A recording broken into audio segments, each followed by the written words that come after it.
welcome to Girl Time. I'm your host, Adela, and I'm here with my girls, Alex. What's up?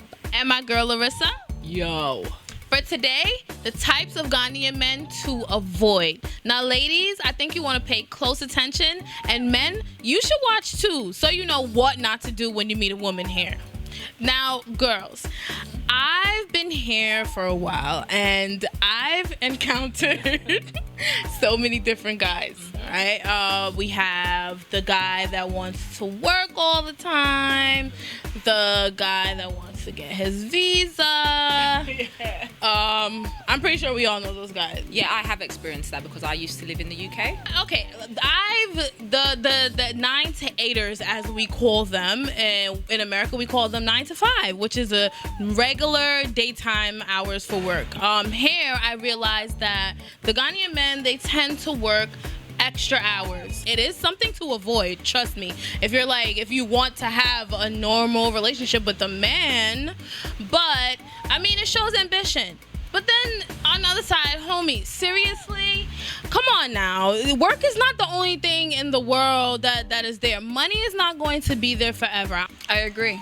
I think it's a lousy excuse when guys say they have to work, and it's like quality time is they're doing you a favor, and it should be when it's convenient for them, it's within their schedule. I just hate those kinds of guys, and I think that's really what we're talking about. The guys who make it seem like when they're making themselves emotionally available to you, they're doing you a favor. I don't have a major issue with 9 to 8ers as such. My issue is with the 9 to 8ers that are womanizers, because, right, they ones that get like a regular income. So some of them, all they tend to do is just spend their money on other ladies. Mm-hmm. And that's my problem. That because they're getting a disposable income, the disposable income goes on other chicks. So I don't have a problem as such with those that work like long hours, because I work long hours, so it's cool.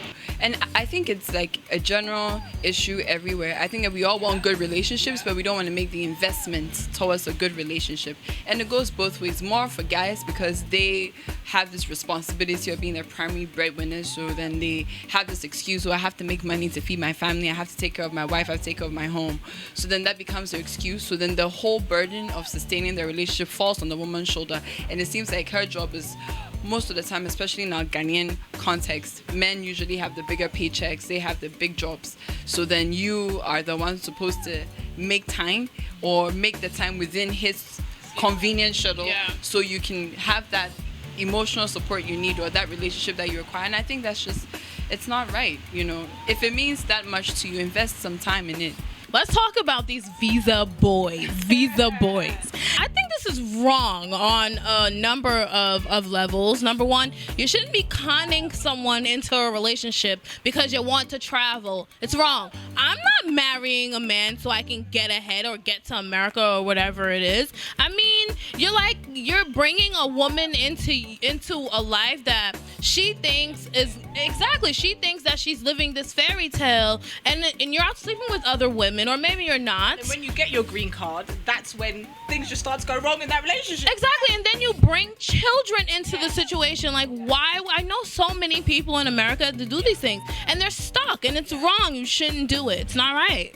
Well, I think that then we need to ask like the basic question: why are people getting married in the first place? You know, I know my godfather told me that marriage is a social contract, and what are like the social requirements in our? I mean, how you come from a good family, have a good job, have a good educational background, have some exposure, which includes traveling. So if marriage is simply like a social contract, then these people have every right to marry people for green cards, you know. But then it becomes a problem when there's a deception. Wait, yeah, I was about to say they have a right when the woman doesn't actually know that you're marrying me for the green card. That's where there's a problem. Because there's a difference, because that happens where you would, like, the guy would say, I'll give you some money and you get me my green card.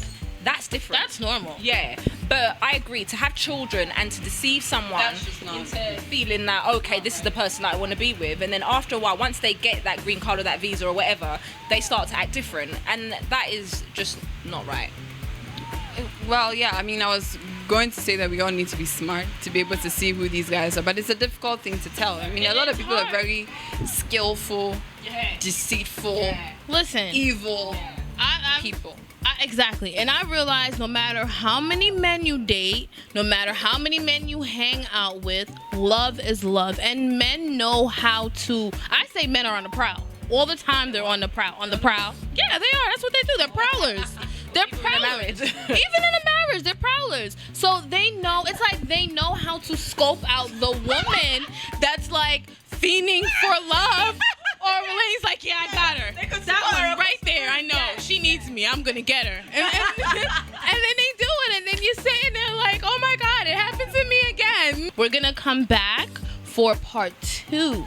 And we're going to leave you guys in suspense. Wait on it. Wait on it.